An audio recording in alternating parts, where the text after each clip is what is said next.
Hi friends, இன்றைக்கி வந்து பார்த்திங்கன்னா எல்லாருக்கும் தமிழ் புத்தாண்டு வாழ்த்துக்கள். இன்றைக்கி வந்து சஷ்டி விரதம் கூட. நான் வந்து இதோட 3வது மாதம், நான் அந்த வீட்டுக்கு வந்து 3 மாதம் வந்து சஷ்டி விரதம் வந்து சூப்பராக முடிச்சிட்டேன். என்னென்னலாம் சமைச்சேன்னு பார்த்தீங்கன்னா, முதல்ல சாப்பாடு வச்சுட்டு அதுக்கப்புறம் வந்து பார்த்திங்கன்னா எல்லா காயும் போட்டு சாம்பார் வந்து வச்சுருந்தேங்க. கருவேப்பிலை மேலே அது மாதிரி போட்டதுனால அது சூட்டில் அந்த கலரில் மாறிடுச்சு. அதுக்கப்புறம் வந்து பார்த்திங்கன்னா உருளைக்கிழங்கு பொரியல் வந்து பண்ணியிருந்தேன். அப்புறம் வந்து பூசணிக்காய் வந்து பண்ணியிருந்தேன். எங்கள் வீட்டில் எப்போவுமே பூசணிக்காய் பொரியல் வந்து இலை போட்டோன்னா பூசணிக்காய் பொரியல் வந்து செஞ்சுருவோம். அதுக்கப்புறம் கோஸ் பொரியல் பண்ணியிருந்தேன். அதுக்கப்புறம் பார்த்திங்கன்னா பாசிப்பருப்பு பாயாசம் தான் செஞ்சுருந்தேன். இதில் கொஞ்சம் தேங்காய் போட்டிருக்கலாம். நான் வந்து குழந்தைங்க சாப்பிட மாட்டேங்கிறாங்கன்னு தேங்காய் போடல. வெல்லம் கலர் அந்த மாதிரி இருக்குது. அதுக்கப்புறம் பார்த்திங்கன்னா வடை, அப்பளம் இதுதான் செஞ்சுருந்தேன்.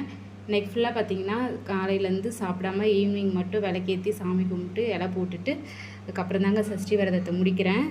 இதுக்கப்புறம் நான் தொடர்ந்து சஷ்டி விரதம் இருந்துட்டு தான் இருக்கேன். இன்றைக்கி